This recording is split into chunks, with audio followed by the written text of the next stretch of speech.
Namaskaram and Hari Om to everyone. Wishing you all a very happy Sattvic year ahead.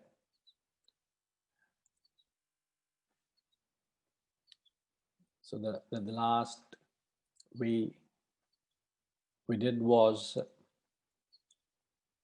verse 11, titled The Props of Ego. Ma kuru dhana jana yavana garvam. Do not act in vain over wealth, retinue and youth. Haratini meshat kala sarvam. Time loots all in a moment. Maya mayamidam akhilam buddha.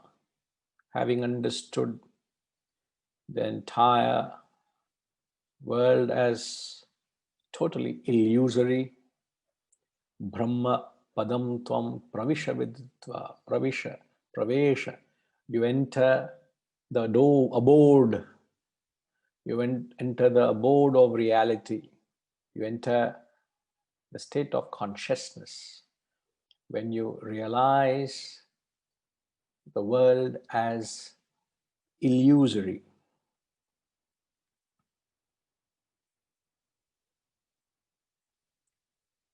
So,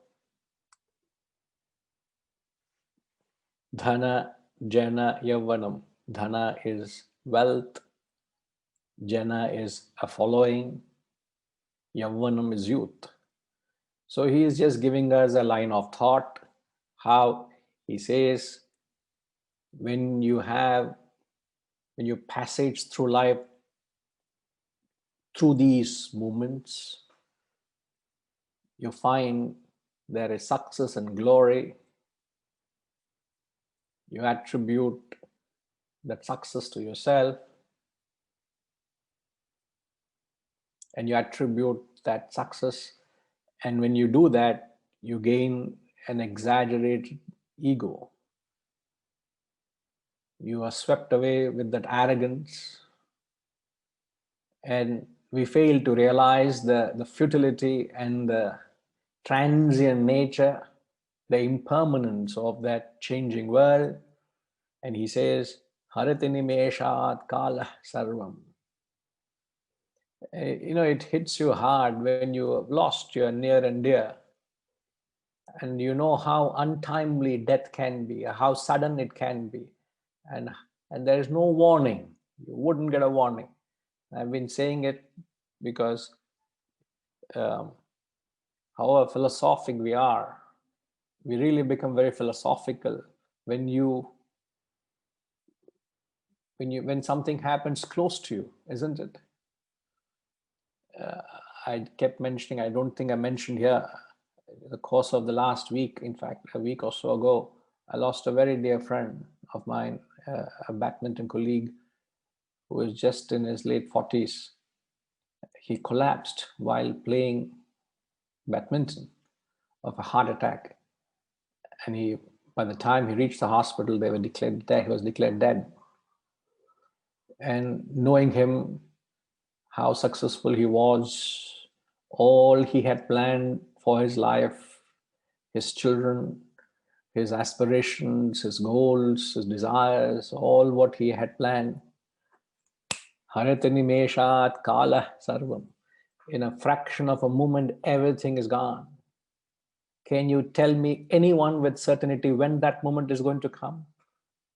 All of us seem to be building castles in thin air without an edifice or a foundation to life. Everything will buckle when that foundation which you're relying on is so unpredictable. That is what he's saying. You're holding on to things which have no meaning and substance. I wish we all get that depth where before you realize you're gone. Isn't it? That is the inevitable. But the question we all got to ask ourselves, when that inevitable presents itself, and whenever that presents itself, how well are we equipped to face and handle that aspect of life, that truth, that inevitable truth of life. And the solution the Shastras gave, not, see, a complete school of thought is it gives you, it analyzes everything for you.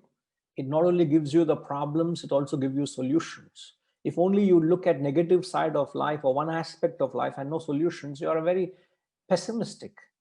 You're only looking at negative sides. Even though he says that the danger you get carried away with ego, instantly he gives us a solution. The first half of the verse, he says, Dhana, Jana, Yavana. So beware that you don't develop an exaggerated ego.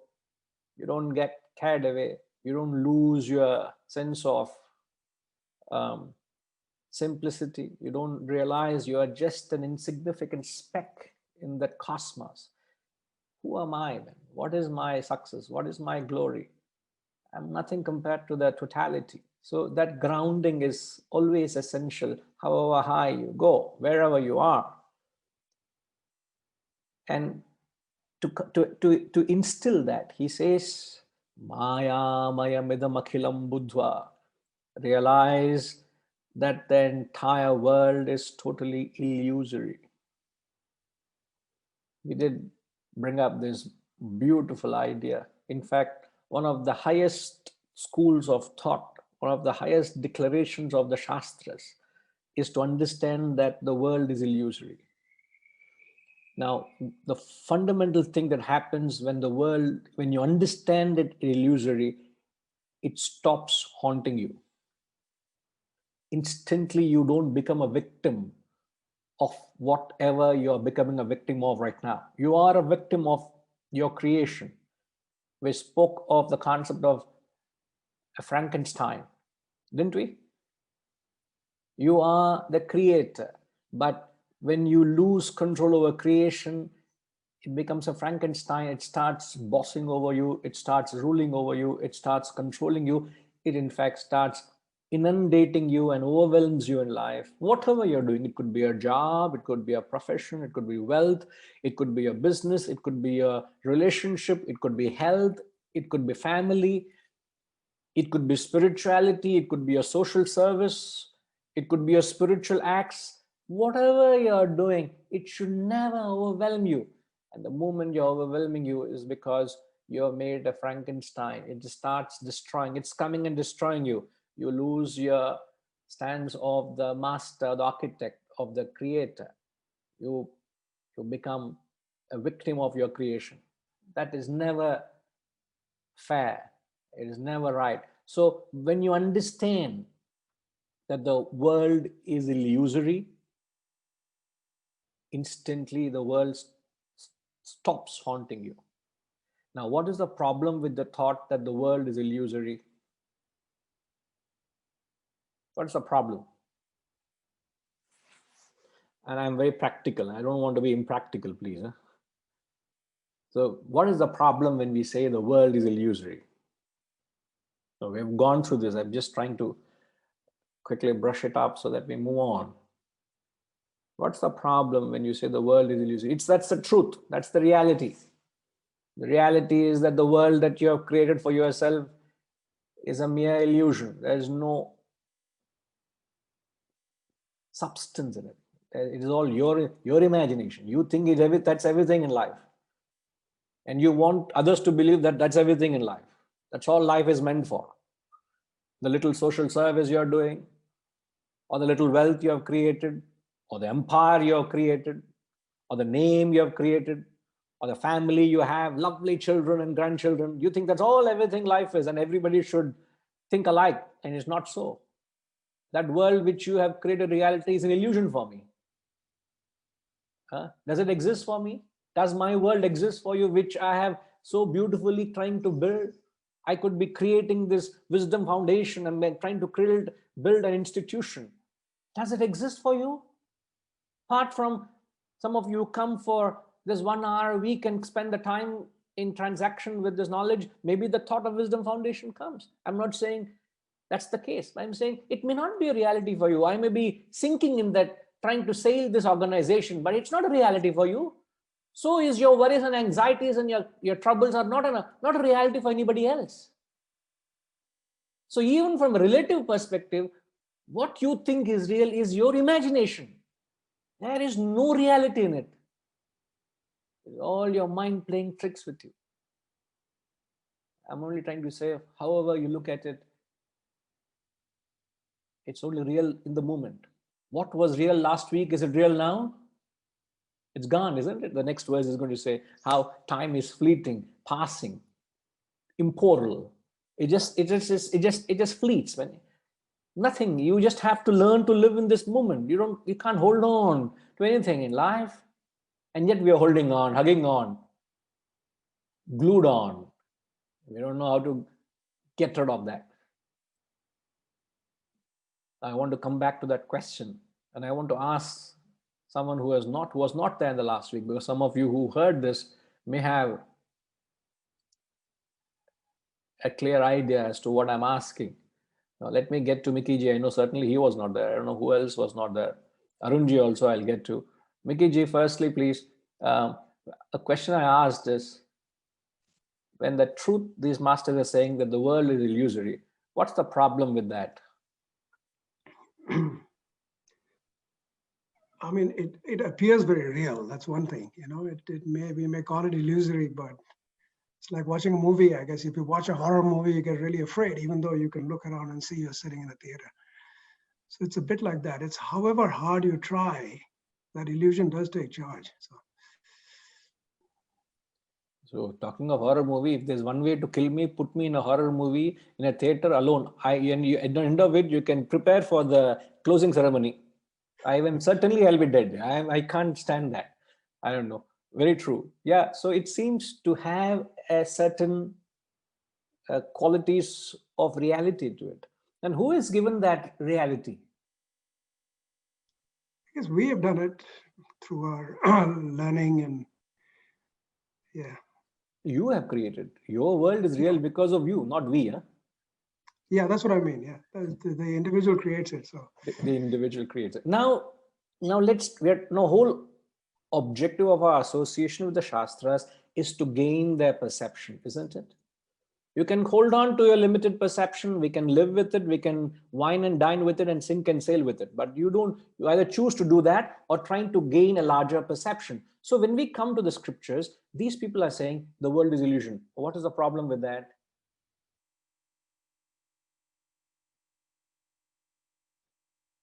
The problem with the phrase, the world is illusory. What's the problem with that?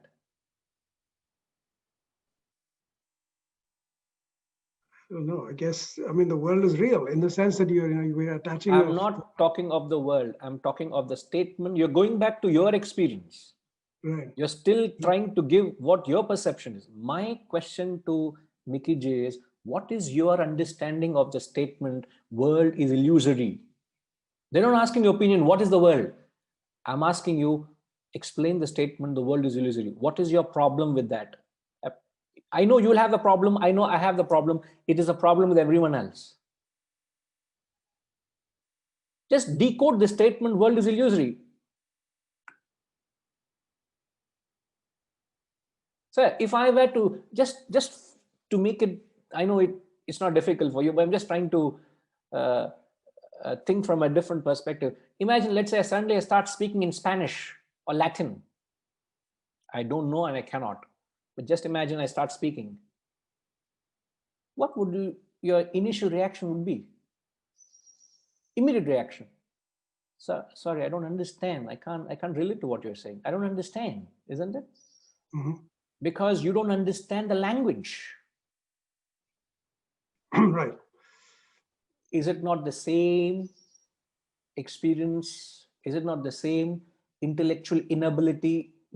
Intellect gains drained out. We are not able to accommodate the idea that all that I have built, all that I have created, all that I'm holding on to so dearly is illusory. And what are you talking? It doesn't make sense to me. I don't understand that. The best of intellects have failed to fathom that. That's all I'm trying to say. Does this make rational sense? It does, yeah, it does. I mean, firstly, everyone's illusion is different. Everyone's world is different. And I guess the fact that there is an objective reality shows that this is something we have created or I have created, not what exists as an objective reality. And so, and yet it is so real, you can feel and touch everything. So it's very difficult to distinguish between those two experiences. It makes a lot of sense when you say it, and then we return back in an hour to eating the food. Very true. In fact, other day we were taking example, and it's worth mentioning of it. When someone on an illiterate, let's say an aboriginal, he has seen, he has experienced it, he has lived in the woods all his life, and you go to him on a full moon day, you're sitting with him, and he takes you to a walk in the woods in the full moon day. There's no any other source of light but the natural light coming from the moon, and you strike a conversation with him, and you tell him, my dear friend, there's no light in the moon. He is an aboriginal, illiterate, no knowledge of any science or anything. All his life he has lived in the woods, managed to live through that with the natural light. And you tell him there's no light in the moon, what would he say? It's good knowing you, but you don't make any sense. Stop blabbering, he'll say. What are you talking? You and I are finding our path in this wilderness because of the light coming from the moon, and you tell me there's no light in the moon? And yet the truth is, you and I know. He doesn't know. The truth is, there's no light in the moon. That's how ignorant we are. That's how shallow is our experience. We are not able to hold on to the eternal truths of life. The highest declarations is that you will accept that which was very real, which tormented you, which haunted you, which destroyed your peace a month or 2 or 6 months ago is no more real for you. Is it? It's not. It's gone. Perhaps you worry over it when you're reminded of it, but now it's no more. Sir, I remember I spoke to my friend's son, and I couldn't believe what happened. And when I called him, poor chap was inconsolable. He's a fairly grown up. He's doing his engineering, and I couldn't console him. Understandable. So when you visit someone on the day of tragedy, what is the state of mind? What is the state of mind of the near and dear? Extremely overwhelmed with grief and sorrow and suffering. Inconsolable, isn't it their mental state? In fact, their life has collapsed. They crash. And reminded, I visited one of my students many years ago. His near and dear passed away. And when that happened, he was on the verge of committing suicide. He said, there's no meaning to my life now. Having lost my dear is not worth living anymore. And thereafter, he kept telling me, and he kept telling others, thanks for Guruji to have come by. And he made some sense to me. And I just held back that impulsive decision. And I see how fragile my life depended on that emotion at that moment. And I think if I had decided to end, everything would have collapsed. But yet, the same man who decided to commit suicide on that day of tragedy philosophizes it later. So the day of tragedy, what's the degree of grief? You go back to the same family a week later. What's the degree of grief, Mikiji? Yeah, it's less. Time is a great healer. Yeah. Time is a great healer. You go back after a month, it's still less. 1 year later, it's a distant memory. So what are we talking of reality here? There's nothing called as reality. There's only one reality. Reality is that which persists, which insists, which exists at all periods of time. And that is the Atman, the truth. Nothing else fits to the test of reality. Everything is Maya, illusory. Now, to get to that ultimate experience of trying to fathom the thought of absolute reality, we had introduced an idea. Anand, good to have you.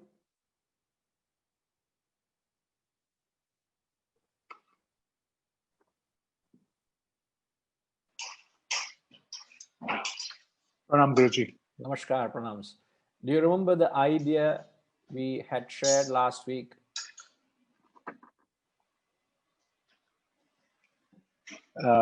Yeah, I think I'd missed last week at this time. No, in fact, the session you were there, I you had was there. difficulty Yes, connecting, isn't it? The only thing is you're that's different right. regions. You were with us, Yes, and I now was you're there. back in US. So, but the class is same, huh? The person is same, everything is same. Yes.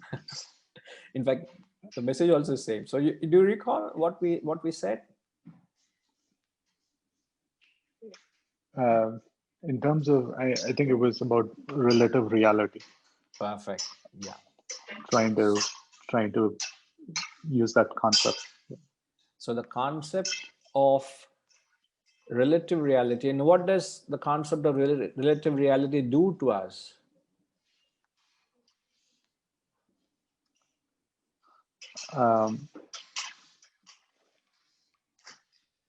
Yeah, I mean, if I recall correctly, I mean, you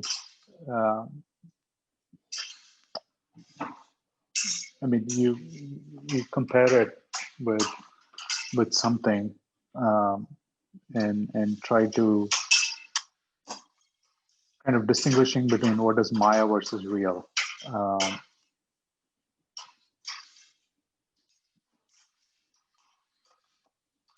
I get what you're saying. Yes, yes. So it almost no. I can get what you're saying. I know you're very much in what we said. See, maybe if we can perhaps have that. Is it possible, Ravindraji, to have that little slide we presented?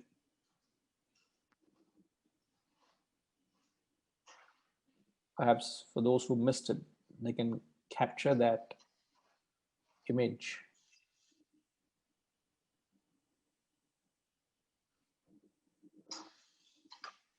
Ravindraji, are you there?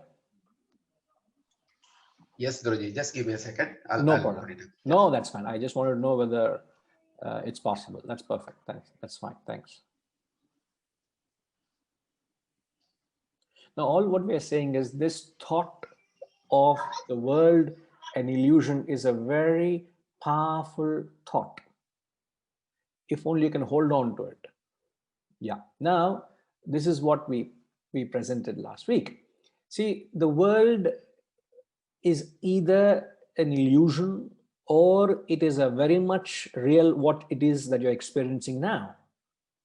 So our experience is that we are giving the world a status of an absolute reality, whereas the masters are giving or looking at the very same world as totally illusory, as something which should not be given that much regard, or you don't have to worship it to a point of fault. So they say there's no reality, man. It is the perception of the Mahatmas. Now, there has to be a stepping stone from our perception to that grand vision. And that stepping stone is to cultivate an attitude of a relative reality. You got to cultivate it. It's not something you're born with. It's not something it dawns on you unless until you cultivate it. Now, how do you cultivate it? Is through a rational analysis. You rationalize situations. You don't get overwhelmed with emotion. If you're able to use your reason, intellect, and there's a beautiful perception you can create, or rather I would say you end up this perception with a beautiful analysis. There's something called as a vertical view and a horizontal view.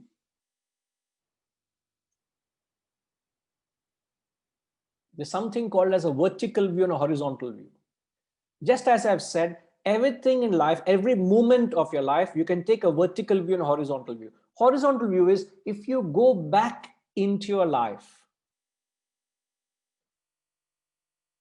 Okay, not just into, okay, that will be the vertical view. The horizontal view is, let's say if you're going through a certain challenge. You had a certain loss. In fact, I'm reminding of the conversation we had with Harish. Harish is one of our dear students in Hong Kong.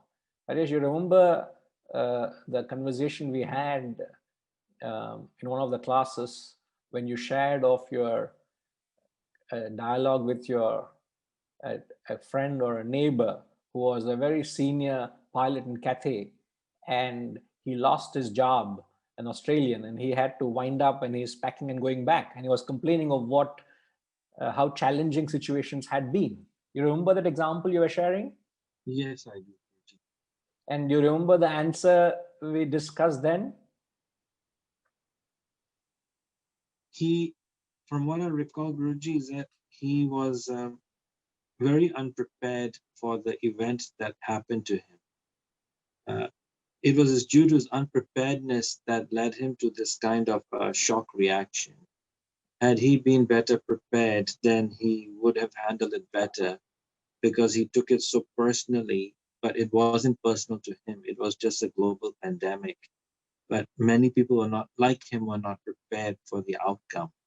Yeah. So his mental and emotional state was not very comfortable. Correct. So that very rightly said. So he was not mentally prepared. He made it made a it was a heavy he made a heavy weather of that loss, and it really affected him so much. So he had to wind up everything, sell his property, relocate back to Australia, start a new fresh life, new beginning. Don't know what's in store for him, and whether the industry will ever open up soon enough for him to get back. I can understand all the predicaments and the challenges, but how would you take that loss horizontally? So when I compare my loss or my sorrow, my suffering, or my challenges to all the other people who are suffering along with me at the same time, it may not be the same. It could be the same in the industry. It could be very different from person to person, from different walks of life, but yet everybody is subjected to that challenge in some way or the other, isn't it? In fact, when you see others' loss, I thank and congratulate myself. I don't have that loss. And I remember answering you when you presented this question of an experience I had. I walked into a pharmacy, which was at the door of a entrance of a hospital. And I went in, and as I was walking into that, I saw a couple of ladies who were, they were mourning. They were not there, and obviously something was not right. And as I was collecting the medicines, and another gentleman comes from the other end of the hospital, and he shares a news with this lady, and she just collapses. She just falls like a piece of cloth. And then I come to know her husband passed away due to COVID. So I saw that moment where she just collapsed. Now, when you compare a loss of a job to a loss of a spouse, which is greater? Paresh? The spouse. You lost your spouse. So am I to complain that I lost my job, or congratulate myself, thank God I have my family hale and healthy and sound and still with me? Are you going to celebrate, or are you going to complain? How do you look at life? What is your perception to life? So horizontal view is when you look at your problem and compare to people around you. Your complaint is no big deal. Horizontal view. Vertical view is you go backwards into your life. All the challenges you had, all the sorrow and suffering, all that insults and insinuations, everything that happened in your life. What is the current problem I'm faced with all that I went through in the past, this moment backwards? How heavy will this experience hold for you? How heavy will be the experience, Harish? Of your own sorrow and suffering, not with reference to others. Vertical view, in your own life, you have gone backwards. How does this current moment hold for you? How heavy is it for you?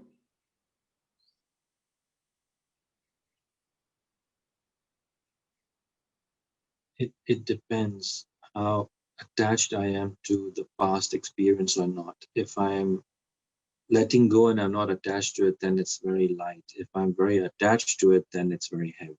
Yeah, but the analysis we are giving in is to gain that certain perception to my current problem.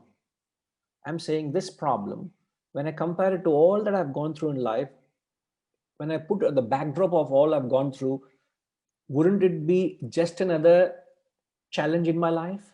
Yes, it's one of the many. One of the many experiences, the many testing moments, the many challenging phases of my life. Rather than, oh my God, I've lost my job, I've lost this, or how dare he say this, and yeah, he's they're questioning my integrity. My God, you don't make a heavy weather of anything. You understand it's just one of those experiences. You will let it pass. So I'm only giving you a tip, a practical way how you can implement this relative reality into your life. How you can inject the relative reality is to take a vertical view and a horizontal view to every moment of your life. You understand it is real though, but I don't have to make a heavy weather of it. I can sail through it and yet conquer it. I should not be a victim of it. I think it's a fabulous attitude you can have to every moment of your life, whether be it success, whether be it failure. At every moment you take this vertical and horizontal view. You live by the moment, you play by the rules, you do what you have to do, you play the game of life, but you will enjoy the game of life. Doesn't matter you win the game or lose the game. There are two entities in this game of life, you and the world. Sometimes the world wins, sometimes you win. Accept it. You will accept that the world will win at times, but you will continue to play the game of sport, just like a prince takes to sports. Just play it, man. Just for the charm of it, for the joy of it, for the heck of it, for the sake of it. Just go and play, because you can't but not play the game. That's what life demands. Play the game.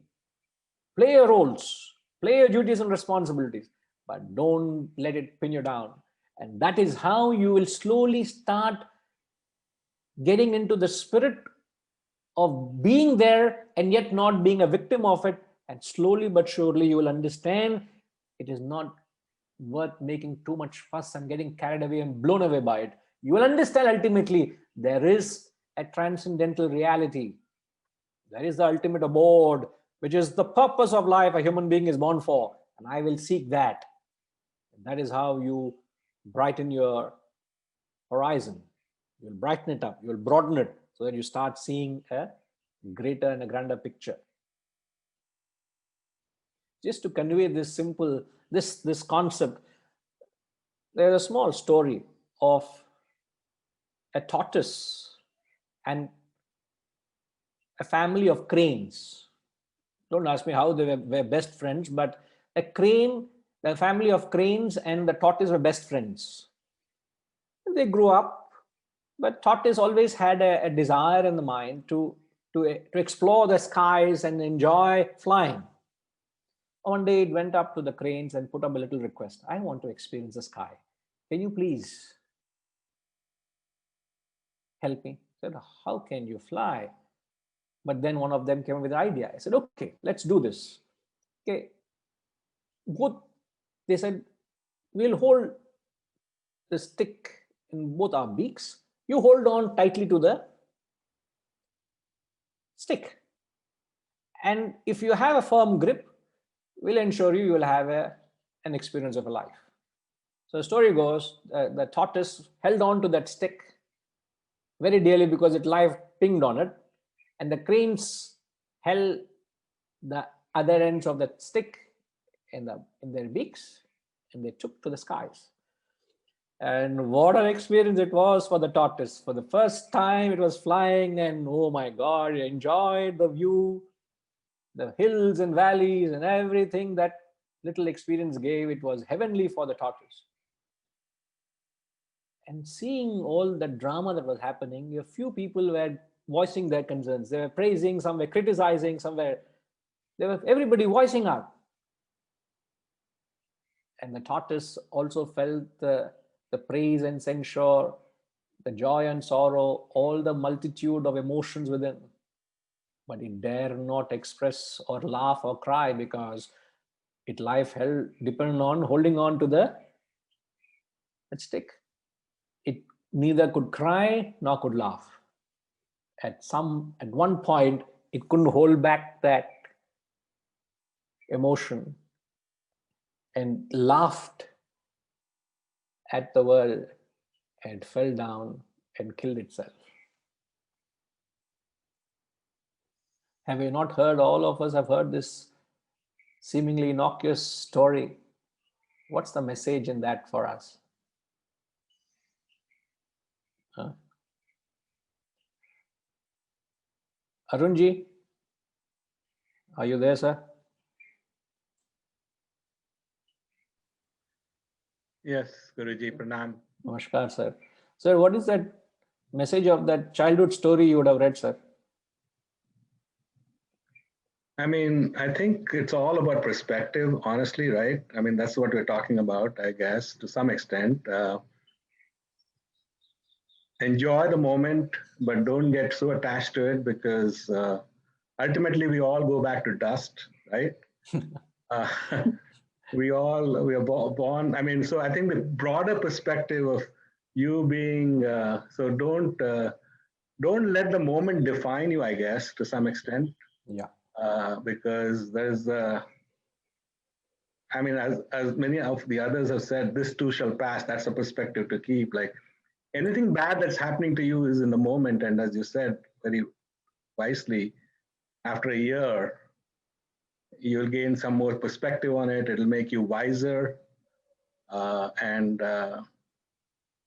don't let a victory define you either. I mean, in the sense that just because you won a match, like you said, today doesn't mean tomorrow you're going to continue to win. So all of those things, I guess, I mean, humility is another thing which I think Harish just put on the chat. I think that's also important because you need to be humble to know that you cannot know the ultimate reality of life. I think ignorance, we are all ignorant of what reality really is. So all of those things, I think. Yeah. So rightly said, which all amounts to the tortoise holding on to the stick, which is hold on to the higher thought, get Right. grounded, hold on to the reality. Very true, very, very well said. We all have come from dust, we'll go back to dust. So it's how profound are these thoughts, how vivid are these thoughts in the moments of our lives, in the acme of your life. You should entertain these thoughts, not in moments when we are, as I said, we all become very philosophical. When do we become very philosophical? If at all people are philosophical, when are they usually philosophical? When I would say that when you have time to reflect, when the consequences don't matter as much, I suppose. When there is when you can afford. I mean, I think thought is a luxury for many people in the sense philosophy is a luxury. Like a poor person will never be philosophical. If You he mean has to, spiritually poor? yeah, I mean, in the sense that if you have to labor for your next meal, you're not going to be philosophical about it, right? But I think, I mean, in the sense that you will not give it too much thought. You will just do what you need to do. But when you have the luxury of free time and you have achieved everything, then that's when you tend to become philosophical about things to some extent. I think. I don't know if I'm right, but I would want to differ there, sir. no. No. It is no doubt being philosophical is a very luxury. Nobody has time, everybody is, as they say, caught up in a rat race, running behind. So just because whether when you're in starvation doesn't limit you from entertaining this thought, nor does comfort and convenience encourage you to entertain this thought. But I was thinking in a different angle. See, everybody become philosophical in moments of loss or sorrow or suffering. Yeah, I mean, yes, of course. Yeah, but yeah, you try to. Sorry. No, go ahead. I said you try to understand why something happened to you, like why a loss happened, or why. That's what you're talking about. Yes, but hardly anybody thinks of the higher in their moments of glory or success or happy moments, isn't it? Right. Yes, I agree. So it is difficult to handle success than handle loss. So the challenge is to be philosophical when you are riding high, not when you're riding low. I guess that's true. You become arrogant if you're successful, whereas when you fail, you become humble. I guess humility is what teaches you to reflect and learn to some extent, I think. Yes, very much. That's the context of the verse. Do not act over vain of wealth, retinue, and youth, etc. Remember. So when do you remember? Not when you've lost it. When you're very, very well in the acme of your life, in the best moments of your life, realize that, isn't it? Yes. Rajiv ji, all okay? I know you're very alert, attentive, very silent. So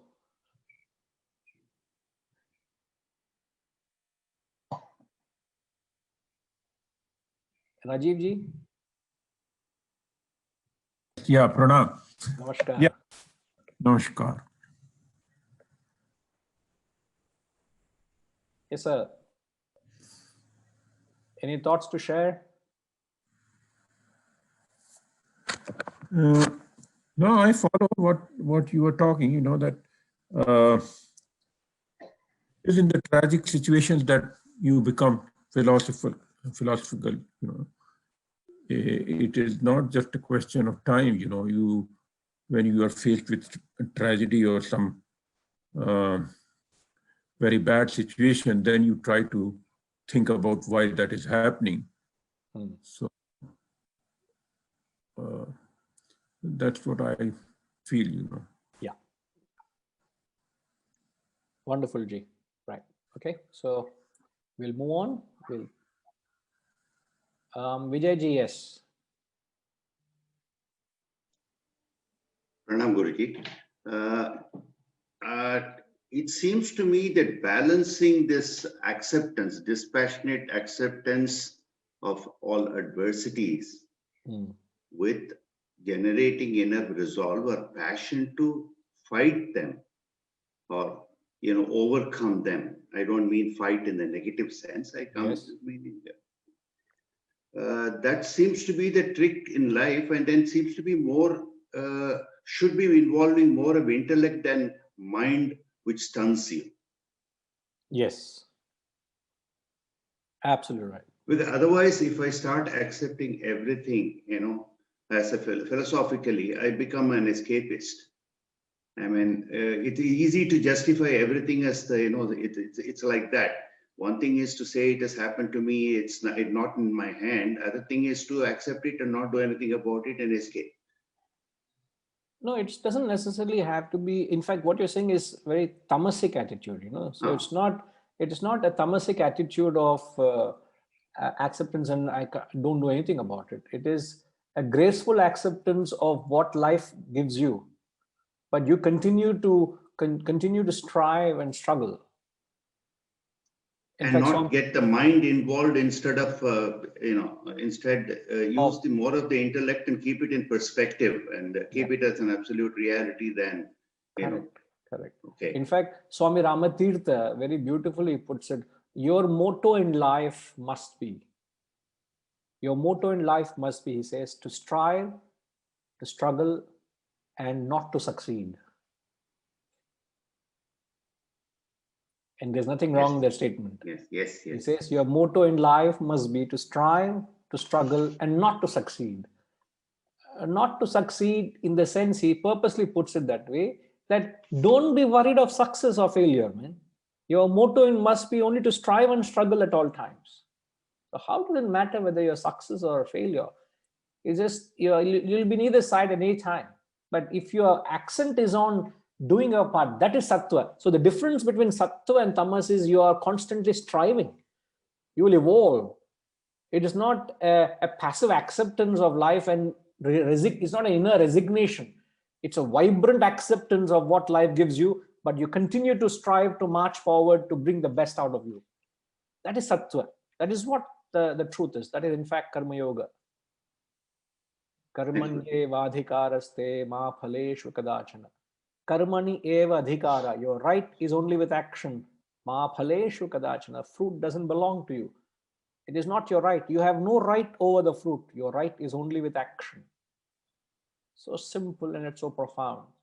If we hold on to that, it's all divine, very divinely.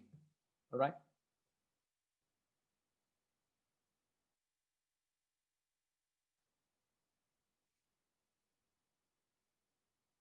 All good, Srinivas Garu?